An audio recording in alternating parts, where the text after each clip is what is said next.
नमस्कार. स्वाभिमानी TV news चॅनलच्या बातमीपत्रात आपलं स्वागत. धुळे तालुका पोलिसांची मोठी कारवाई. आरोपीच्या ताब्यातून गांजा केला जप्त. धुळे तालुका पोलीस ठाण्याच्या पथकाने गांजाची मोठी कारवाई करीत 28 किलो गांजा व इंडिका वाहनासह 21,16,440 रुपयांचा मुद्देमाल जप्त केलेला आहे.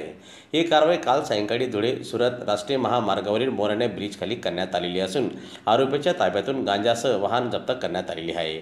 त्याच्या विरोधात गुन्हा दाखल करण्यात आलेला असून या घटनेचा पुढील तपास पोलीस उपनिरीक्षक दीपक धनवटे करीत असल्याची माहिती यावेळी पोलीस प्रशासनातर्फे प्रसार माध्यमांना देण्यात आली. मी प्रोबेशनरी डीवायएसपी सागर देशमुख, धुळे तालुका पोलीस स्टेशन इंचार्ज. आम्हाला मिळालेल्या गोपनीय माहितीच्या आधारे आम्ही गोंदूर मार्गे सिरपूरवरून नाशिककडे जाणाऱ्या एका इसमास ताब्यात घेतले. तो इसम गाडी क्रमांक MP09DN 1147 या गाडीतून जात होता.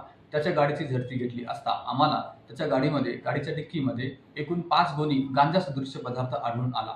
या गांजा सदृश्य पदार्थाचे पूर्ण वेट आहे 28 kg आणि त्याची टोटल किंमत होते 6,16,440 रुपये. त्याचबरोबर आम्ही त्याची इर्टिगा गाडी सुद्धा जप्त केलेली आहे.